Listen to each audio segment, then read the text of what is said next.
Hello दोस्तों, मैं अंकित सिंह आप सभी लोगों का विजडम हब स्टडी पर स्वागत करता हूं। दोस्तों, इस वीडियो के माध्यम से मैं आप लोगों के मन में उठ रहे उन सभी सवालों के जवाब दूंगा जो आप सोच रहे होंगे क्या है उनके समाधान। तो देखिए, आप लोगों ने बहुत न्यूज़ में सुना होगा कोरोना वायरस, ये इसके लिए मैं वीडियो बना चुका हूं। इसके बारे में मैं ज़्यादा नहीं बताऊंगा, जिसे COVID-19 बोला गया है।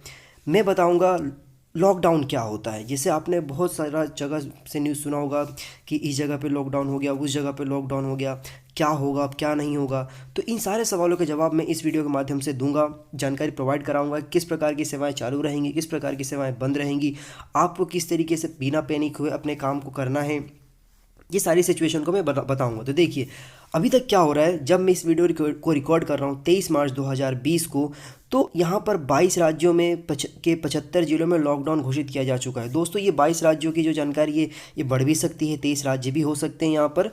लेकिन यहाँ पर मान के चलिए कि 20 से ज़्यादा राज्यों में यहाँ पर लॉकडाउन घोषित किया जा चुका है, उनके 75 जिलों में। तो क्या हुआ है कि देश में जो कोरोना वायरस की चपेट है वो लगभग ऐसी फैली है कि पूरे के पूरे देश को इसने जकड़ लिया है। पूरे वैश्विक स्तर पर इसने ज़्यादा ही पैनिक सिचुएशन क्रिएट कर दिया है। और इसकी जो संख्या है, जो लॉकडाउन की स्थिति की लॉकडाउन में के करने के कारण, तो यहाँ पर आप देखेंगे तो 22 मार्च 2020 तक लगभग 341 लोग जो थे वो इस कोरोना वायरस से ग्रसित हो चुके थे, जो इनको यहाँ पर पॉजिटिव पाया गया है। जिसमें 22 मार्च 2020 तक 7 लोगों की मृत्यु हो चुकी है। यह आंकड़ा 22 मार्च तक का है। तो इसी मद्देनज़र देखते हुए क्या हुआ कि जो राज्य है, उस राज्य के प्रशासनिक जो अधिकारी हैं, उन्होंने बहुत सारे जगहों पर लॉकडाउन घोषित करने की घोषणा कर दी है। तो अब हम समझते हैं यहाँ पर आकर कि लॉकडाउन होता क्या है, किस प्रकार से इसे घोषित किया जाता है, क्या इसकी कार्यवाहियाँ होती है। तो देखिए, किसी भी आपात स्थिति से निपटने के लिए राज्य सरकार द्वारा अहम निर्देश जारी किए जाते हैं। जो दिशा निर्देश जारी किए जाते हैं उस सिचुएशन को यहाँ पर लॉकडाउन कहा जाता है। तो वैसे तो भारतीय कानून के अंतर्गत लॉकडाउन जैसा कोई शब्द नहीं है, जो कि हमारी जो भी कानूनी प्रक्रिया है उसमें ऐसा शब्द कभी भी इस्तेमाल नहीं किया गया है। लेकिन एक आम बोलचाल की भाषा में ये जो शब्द है, ये पश्चिमी जो देश है उसमें इस शब्द का उपयोग किया जाता है। इसका सिचुएशन क्या होता है, देखिए, ये कह सकते हैं कि ये एक हूबहू जो सिचुएशन है ये आपातकाल स्थिति जैसा होता है, जिसमें से आपात स्थिति में सरकार के आदेशों का पालन करना उस जगह के नागरिकों की जिम्मेदारी होती है। जिसके लिए इस लॉकडाउन के लिए शक्ति कहाँ से आती है सरकार के अधिकारियों के पास, जो ब्यूरोक्रेट्स होते हैं, जो प्रशासक होते हैं। तो देखिए, उनको ये पावर मिलता है महामारी अधिनियम 1897 से। मतलब एपिडेमिक डिसीज एक्ट 1897 एक कानून है, जिसके तहत यहाँ पर जो प्रशासनिक अधिकारी होते हैं उनको यहाँ पर पावर मिलता है और वह महामारी से निपटने के लिए कुछ दिशा निर्देश नागरिकों को दे सकते हैं। उसी के तहत ये दिशा निर्देश देते हैं वो। तो नागरिकों को जो सरकार सलाह देती है उस सलाह को मानना बाध्य होता है, क्योंकि किसी एक व्यक्ति की लापरवाही की वजह से हजारों लोगों की जान खतरे में पड़ सकती है। तो इसी मद्देनज़र जो सिचुएशन होता है वो सारी सिचुएशन को कंट्रोल करने के लिए ये कानून इम्प्लाई किया जाता है। तो देखिए, लॉकडाउन की सिचुएशन में कौन सी जो संस्थाएं होती खुली रहती है, क्या संस्थाएं बंद रहती है, वो अब आप ध्यान से सुनिएगा। तो देखिए, लॉकडाउन वाले जिस जगह पर लॉकडाउन घोषित किया जाता है वहाँ पर सभी दफ्तर बंद हो जाते हैं, सभी कंपनियां बंद हो जाती हैं, दुकानें बंद हो जाती हैं, मॉल, कैफ़े, सामुदायिक केंद्र, ये सब बंद हो जाते हैं। फिर एक साथ कहीं भी 4 लोग से अधिक यहाँ पर इकट्ठे नहीं हो सकते। सभी नागरिकों से अपील की जाती है कि वह अपने घरों में ही रहे। लॉकडाउन वाले शहर में सभी तरह के कार्यक्रम बंद कर दिए जाते हैं, रोक दिए जाते हैं। सार्वजनिक स्थान पर इकट्ठा होने की मनाही होती है। यहाँ पर सभी सरकारी जो संसाधन होते हैं ट्रांसपोर्टेशंस के, वो सब बंद कर दिए जाते हैं। बस, टेम्पो आदि का संचालन भी लगभग बंद कर दिया जाता है। फिर लॉकडाउन वाले शहर में पूरी तरह से समय पर घर रहने की सलाह दी जाती है कि जो भी व्यक्ति है वो पूरी तरह घर पर ही रहे, बाहर ना निकले। हालांकि कुछ आवश्यक सेवाओं के लिए यहाँ पर छूट दी जाती है, ताकि नागरिक कुछ अपनी जो आवश्यकता की चीज़ें हैं, खान पान की चीज़ें हैं, दवाइयाँ हैं, वो जाकर के ले सके। तो ऐसी कौन कौन सी संस्थाएं हैं, कौन कौन से जगह है जो खुले रहते हैं। तो देखिए, दूध की दुकानें खुली रहती है, लेकिन यहाँ पर भीड़ भाड़ नहीं करना है, कम संख्या में जाना है। राशन की दुकानें खुली रहेंगी, लेकिन अपील यही होती है कि भीड़ इकट्ठी ना हो, जिससे घर में राशन मौजूद रहे। वे बेवजह राशन की दुकान पर ना जाएं। कुछ मामलों में राशन सरकार सीधे घर तक पहुंचाती है ताकि संक्रमण से बचा जा सके, जैसा कि दिल्ली सरकार कर रही है और अन्य सरकारें भी कर रही हैं अब। फिर सब्जी और फल की सप्लाई जारी रहती है। फूड प्रोसेसिंग यूनिट खुली रहती है, पेट्रोल पंप खुले रहते हैं, लेकिन कुछ स्थानों की चिन्हित कर स्थानीय प्रशासक बंद भी करा सकते हैं जहां ज़्यादा भीड़ की संभावना होती है। फिर दूध और डेयरी प्लांट खुले रहते हैं, निजी और सरकारी अस्पताल 24 घंटे खुले रहते हैं, मेडिकल स्टोर 24 घंटे खुले रहते हैं। फिर मेडिकल और स्वास्थ्य संबंधी उपकरण व दवाइयाँ बनाने वाली सारी कंपनियां खुली रहती है, संचार सेवाएं सुचारू रूप से चलती रहती है, टेलीकॉम कंपनियां अपनी ज़रूरी सुविधाएं खुली रख सकती हैं बाकायदा। फिर बैंक और एटीएम खुले रहते हैं, वर्क फ्रॉम होम की सलाह दी जाती है, आवश्यक सेवाओं के आइटम ट्रांसपोर्ट करने के लिए जो वाहन चल रहे हैं वो चलते रहते हैं, किसी भी आवश्यक सामग्री की डिलीवरी सरकार भी नागरिकों के घर पे कर सकती है, एम्बुलेंस की व्यवस्थाएं खुली रहती है, most of the schools college सब बंद कर दिए जाते हैं, जो भी कोचिंग संस्थाएं हैं सब बंद कर दी जाती है। तो ये सारे के सारे कार्य होते हैं जब लॉकडाउन घोषित कर दिया जाता है। और क्या खुला रह सकता है वो सब मैंने आपको बताया है। फिर अब देखिए लॉकडाउन में कौन कौन से अधिक व्यक्ति हैं जो बाहर निकल सकते हैं, कौन कौन से उच्च अधिकारी हैं जो बाहर निकल सकते हैं। तो देखिए पुलिस प्रशासक जो होते हैं वो बाहर निकल के ग्राउंड पे कार्य करते हैं, डॉक्टर और नर्स ग्राउंड पे कार्य करते हैं, सफाई कर्मी ग्राउंड पे कार्य करते हैं, प्रशासनिक अधिकारी जो होते हैं जैसे ब्यूरोक्रेट्स, कलेक्टर, ये इस लेवल के जो अधिकारी होते हैं सब के सब स्तर पर ज़मीनी स्तर पर आकर कार्य करते हैं, मीडिया कर्मी कार्य करते हैं, जो सही जानकारी होती है वो जनता तक पहुंचाने का कार्य करते हैं, आवश्यक सामग्री की जो भी सप्लाई करने वाले लोग हैं वो सारे के सारे लोग यहाँ पर कार्य करते रहते हैं। लेकिन ये सब लोग कार्य करने की भी इनकी कंडीशंस होती है। कंडीशन ये होती है कि ये सभी लोग पूरी तरह से सुरक्षा के साथ ही निकलते हैं, मास्क का इस्तेमाल करते हैं, साथ में सैनिटाइज़र रखते हैं जिसका इस्तेमाल करते हैं ये। तो ये सभी लोग यहाँ पर कार्य करते हैं। इसके साथ अगर कोई प्रशासन के दिशा निर्देशों का उल्लंघन करता है तो उस पर कार्यवाही भी की जाती है दोस्तों यहाँ पर। तो देखिए इन पर कार्यवाही करने के लिए कानून बनाया गया है जो कि महामारी अधिनियम 1897 एक कानून है, उसके तहत यहाँ पर कार्यवाही की जाती है। उसमें कुछ आईपीसी की धाराएं हैं, इंडियन दंड संहिता, जिसके तहत यहाँ पर कार्यवाही की जाती है। जैसे कि आईपीसी की धारा 188 है, तो 188 के तहत जिला अधिकारी कार्यवाही कर सकता है। जिला अधिकारी में कौन? कलेक्टर होते हैं। तो ये एक्ट के तहत क्या होता है? तो इस एक्ट के तहत यदि कोई व्यक्ति पब्लिक सर्वेंट की बात की अवहेलना करता है तो उसको यहाँ पर 1 महीने का जेल का प्रावधान है और 200 रुपये का जेल सज़ा का प्रावधान है, या फिर दोनों ही हो सकते हैं। फिर दूसरा यहाँ पर आईपीसी की धारा 269 है, जिसके तहत ये होता है कि संक्रमण फैलाने की संभावना उस व्यक्ति के द्वारा जो संक्रमित होता है, यदि पब्लिक वो भी अपनी जानकारी को छुपाता है, नहीं बताता है, तो उसको यहाँ पर 6 माह की सज़ा का प्रावधान है। जो इस एक्ट के तहत कनिका कपूर के ऊपर यहाँ पर एफआईआर दर्ज कराया था लखनऊ की पुलिस ने।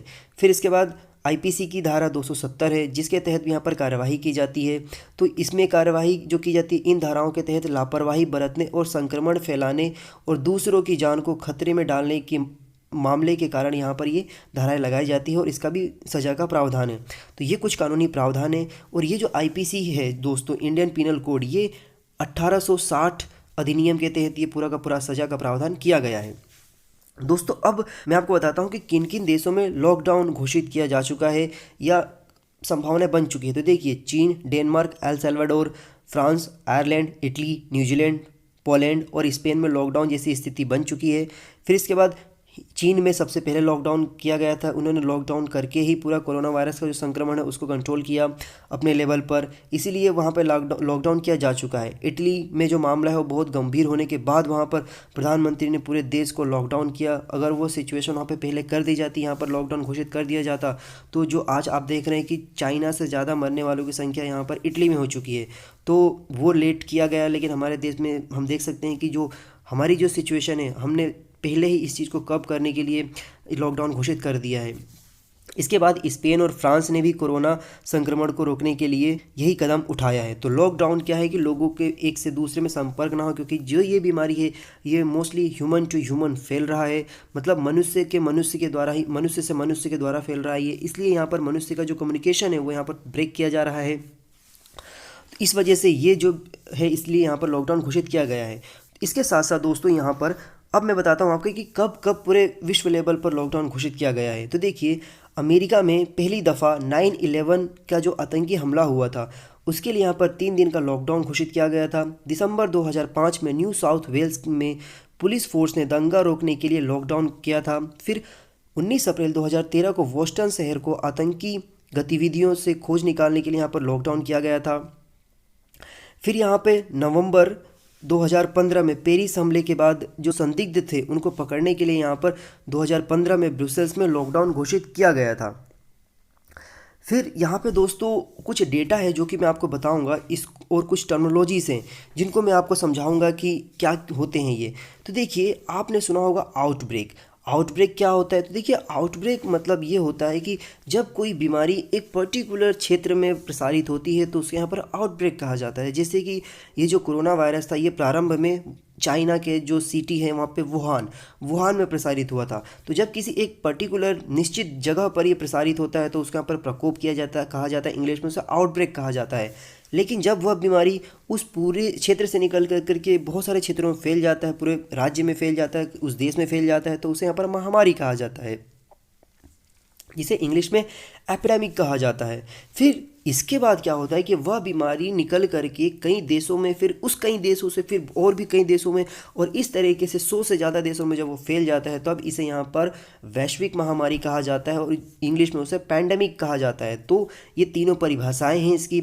वर्तमान में ये जो बीमारी है ये 160 देशों में फैल चुका है। WHO की रिपोर्ट के अनुसार, वेबसाइट पर आप जा करके देखेंगे, इसके लिंक में मैं आप लोगों को डिस्क्रिप्शन बॉक्स में प्रोवाइड करा दूंगा, पिन कर दूंगा, कमेंट में जा करके देख सकते हैं आप। तो ये एक वैश्विक महामारी का रूप ले चुका है। इसके साथ साथ दोस्तों कुछ अन्य टर्मिनोलॉजीज होती हैं, जैसे कि आपने सुना होगा क्वांटरडाइन या फिर क्वांटरटाइन। तो ये क्या होता है? तो देखिए, क्वांटरटाइन मतलब ये होता है कि जब कोई व्यक्ति संक्रमित हो जाता है तो इस समय काल में वायरस से प्रभावित व्यक्ति को आइसोलेशन में भेजा जाता है, और यह आइसोलेशन की जो अवधि होती है वह मिनिमम 14 दिनों की होती है। तो 14 दिनों तक उसे आइसोलेशन में भेजा जाता है, उसके बाद जा कर के उसको सामान्य स्थिति में देखा जाता है। इसके साथ साथ दोस्तों कुछ अन्य डेटा है जो कि मैं आपको बताऊंगा, जो कि सरकारी डेटा है। इन सरकारी डेटा के आधार पर हम डिसाइड कर सकते हैं कि क्या आप सरकार की बातों को मानने के लिए बाध्य हैं या नहीं है, क्योंकि यह डेटा हमारे देश की जो मेडिकल फैसिलिटी है उसको बताता है। तो देखिए, एक रिपोर्ट है, एक रिपोर्ट के अनुसार ये बताया गया है, जो कि यह रिपोर्ट 17 मार्च 2020 को दैनिक जागरण, जो कि राष्ट्रीय संस्करण है, उसमें प्रकाशित हुआ था, दिल्ली एडिशन में। उसमें ये बताया गया था कि हमारे देश में पिछले 10 वर्षों में भारत में मधुमेह से पीड़ित लोगों की संख्या में 300 गुना 300 गुना वृद्धि हुई है। मतलब यहाँ पर अगर 10 वर्ष पहले एक व्यक्ति मधुमेह से पीड़ित था, मतलब डायबिटीज़ से, तो आज के डेट में 300 हैं उसके। फिर पिछले 40 वर्षों में शहरी जो लोग हैं उनमें हृदय रोगियों की संख्या में 500% की ज़्यादा वृद्धि हुई है। तो ये आंकड़े बताते हैं कि हमारे देश में जो लाइफ स्टाइल है वो किस तरीके से बदली है, लोगों के किस प्रकार से रोगियों की संख्या बढ़ी है। और दोस्तों, ये जो बीमारी है, इन्हीं 2 प्रकार के जो बीमारी से ग्रसित लोग हैं इन पर ज़्यादा प्रभाव ये डाल रहा है। इसके साथ 2 अन्य आंकड़े हैं जो कि भारत की जो स्वास्थ्य मंत्रालय है उसके द्वारा प्रसारित किया गया है। तो देखिए, उसमें ये बताया गया है, जिसमें कि हमारे देश में एक आइसोलेशन बेड है 84,000 लोगों के लिए। आप स्क्रीन पर देख रहे होंगे कि 84,000 लोगों के लिए यहाँ पर एक बेड है बस। 36,000 लोगों पर यहाँ पर देखेंगे आप, तो मतलब यहाँ पर 36,000 लोगों के लिए यहाँ पर क्वारंटाइन बेड है। तो इस प्रकार की जो सिचुएशन है, 36,000 लोगों के लिए एक क्वारंटाइन बेड, तो ये किस प्रकार की हमारी सिचुएशन है। फिर इसके बाद 11,600 नागरिकों पर एक डॉक्टर यहाँ पर कार्यरत है। फिर 2826 लोगों के लिए एक हॉस्पिटल है। तो इतनी ख़राब सिचुएशन है हमारे मेडिकल फैसिलिटी की। तो इन सारी सिचुएशन में आकर के बस कैसे बचा जा सकता है? बचने का बस एक ही उपाय है, हम सब अपने घर पर रहें, संपर्क ना बनाएं किसी से, सोशल डिस्टेंस मेंटेन करें। यदि ये सारी चीज़ हम करते हैं तो हम इन सारे सिचुएशन से निकल सकते हैं। क्योंकि देखिए दोस्तों, ये जो है ना, यहाँ पर जो कोरोना वायरस है इसके कुल मिला के 4 स्टेजेस होते हैं। 4 स्टेजेस कौन कौन से होते हैं मैं ही आपको बताता हूँ। इसे आप समझिए, और इसे आप अगर समझ जाते हैं तो आप समझ जाएंगे कि किस प्रकार से हम इस कोरोना वायरस से लड़ सकते हैं और बचा सकते हैं अपने आप को, अपने देश को, इस पूरे सोसाइटी को और पूरे वर्ल्ड को। तो देखिए, पहले स्टेज पे क्या होता है? पहले स्टेज में ये होता है कि वह स्थिति होती है जिसमें किसी दूसरे देश से संक्रमित व्यक्ति हमारे देश में आते हैं। तो ये तो आप देख ही रहे हैं कि जितने भी देश में जितने इंडियंस थे, संक्रमित थे, उन सबको इंडिया लेकर के आ रही है इंडिया की सरकार। ये तो पहला स्टेज था। दूसरे स्टेज में क्या होता है कि दूसरे स्टेज में विदेश से आए व्यक्ति संक्रमित, वह स्थानीय स्तर पर संक्रमण फैलाने लगते हैं। मतलब जब आप देखते हैं कि उस व्यक्ति से किसी दूसरे व्यक्ति में, उसके परिवार के व्यक्ति में जब हो जाता है, तो ये क्या होता है, ये दूसरा स्टेज हो जाता है। ये स्टेज पे हम आ चुके हैं। आप देखेंगे कि संख्या कैसी बढ़ रही है, 350 से ज़्यादा पार होने वाली है अब। थर्ड स्टेज क्या होता है कि थर्ड स्टेज में ये एक सामुदायिक प्रसारण का रूप ले लेता है। मतलब कम्युनिटी ट्रांसमिशन हो जाता है, जिससे क्या होता है कि संक्रमण स्थानीय स्तर पर तेज़ी से फैलने लग जाता है और यह एक या दो लोगों के बजाय उस पूरे क्षेत्र और उस पूरे इलाके को प्रभावित कर देता है। तो इस सिचुएशन को यहाँ पर थर्ड स्टेज आ जाता है। मतलब यदि आपने अगर न्यूज़ में ये सुना होगा कि एक ही जगह पर वह 10 से 15 लोगों में पाया गया, तो आप समझ लीजिए कि थर्ड स्टेज में आ चुका है वो जगह। तो इस तरीके से थर्ड स्टेज हो जाता है। और जो फोर्थ स्टेज हो जाता है दोस्तों, तो उसमें तो आप ये मान के चलिए कि वह आउट ऑफ कंट्रोल हो जाता है, जैसे कि चाइना में हो गया था। अभी वर्तमान में आप देखेंगे तो इटली में है और ईरान में है, जो कि वहाँ पे आउट ऑफ कंट्रोल हो गए। एक एक दिन में वहाँ पे 6-6, 2-2, 3-3, 4-400 लोगों की डेथ हो रही है इस बीमारी की वजह से। तो ये सारे के सारे यहाँ पर कंडीशंस क्रिएट हो रही है दोस्तों। तो मैं आप लोगों से मतलब रिक्वेस्ट करूँगा कि आप लोग बिल्कुल भी घर से बाहर ना जाएं। जैसे मास स्क्रीनिंग हम लोग ने थर्मल तो की, तो उससे जिनको टेम्परेचर था उनको अलग कर दिया, मगर टेस्ट का जो होता है वो स्वैब टेस्ट होता है। उसमें हम लोग वायरस को टेस्ट करते हैं, आरएनए को एक्सट्रैक्ट करके। और उसके लिए हमारे भारत में क्षमता भी हम लोगों ने बढ़ाई है उसके लिए। और उस वायरस को टेस्ट करने के लिए ये वायरस का टेस्ट जो है 2 दिन कांटेक्ट के बाद से लेके 14 दिन तक कभी भी पॉजिटिव हो सकता है। यदि आपने आज टेस्ट किया नेगेटिव है, 5 दिन बाद पॉजिटिव हो सकता है, 7 दिन बाद किया तो पॉजिटिव हो सकता है, 14 दिन के बाद यदि आप करें तब नेगेटिव होने की उम्मीद है। इसमें बीमारी का समझना बहुत जरूरी है कि इस बीमारी में 80% लोग को हल्का जुकाम जैसा बुखार होएगा और ठीक हो जाएंगे, पता भी नहीं चलेगा वो पॉजिटिव हुए नेगेटिव हुए और ठीक हो गए।